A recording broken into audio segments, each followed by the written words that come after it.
Matt Kemp was pondering trade deadline possibilities when he saw someone walking across the Dodgers clubhouse who could provide him with some insight. "Are we getting Manny Machado?" Kemp called out. Advertisement. Andrew Friedman, the Dodgers president of baseball operations, looked back and playfully furrowed his brow.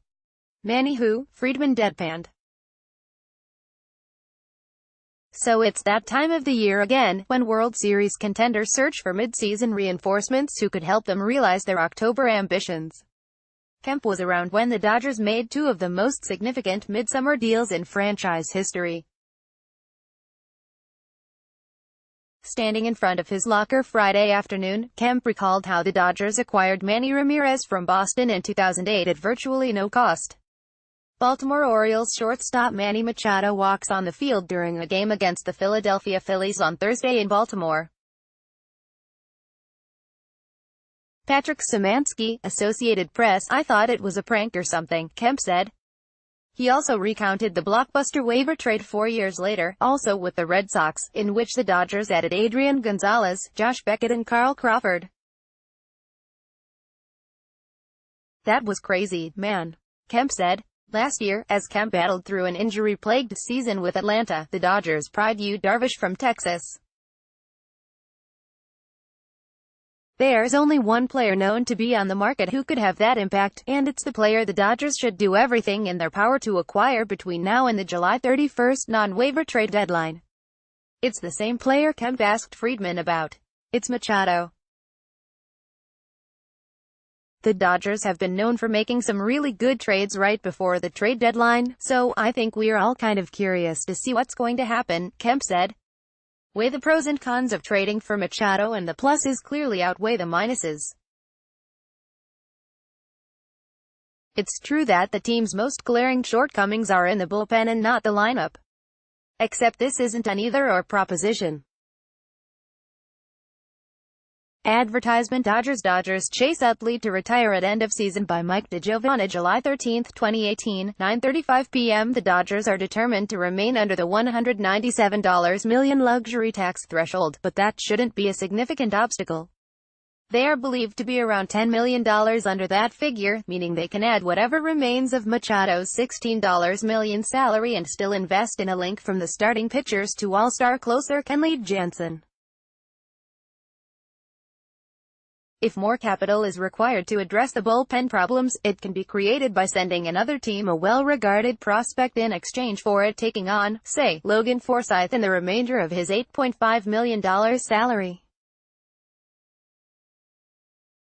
The option is a reminder that a farm system can contribute more than homegrown players to a roster. The reluctance to empty the farm system for a 3-month rental such as Machado is understandable, but the fears are misguided. Machado doesn't have to equal a cupboard bare of prospects. The Dodgers traded 3 of their top 30 prospects last year for Darvish, but still had plenty of talent in their pipeline because they had restocked their farm system over years. They can afford to do the same this year. And it's not as if the Dodgers have another Walker Buehler or Corey Seager in the minors. They don't have a top 10 prospect or even top 20.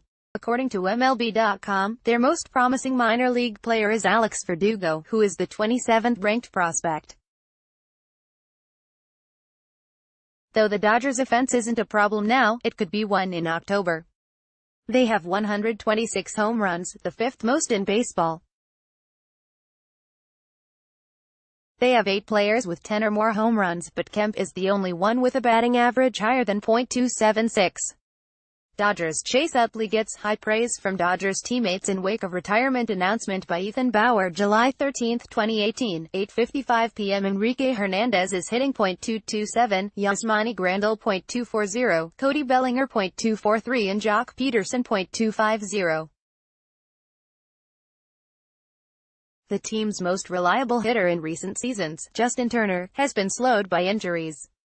The team's most explosive hitter, Seager, is sidelined for the rest of the season. Yasiel Puig could miss a month or more with a strained side muscle.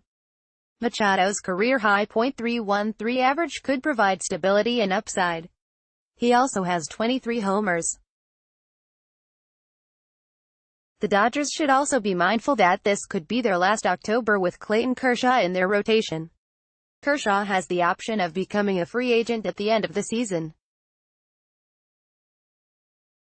This might not seem like a big deal, considering his postseason failures, as well as how the Dodgers have overcome his extended absences in recent seasons.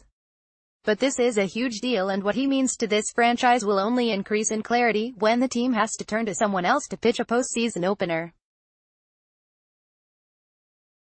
It could be argued the Dodgers aren't real contenders, that they owe their place in the division race to weak competition, and that this is a season to regroup.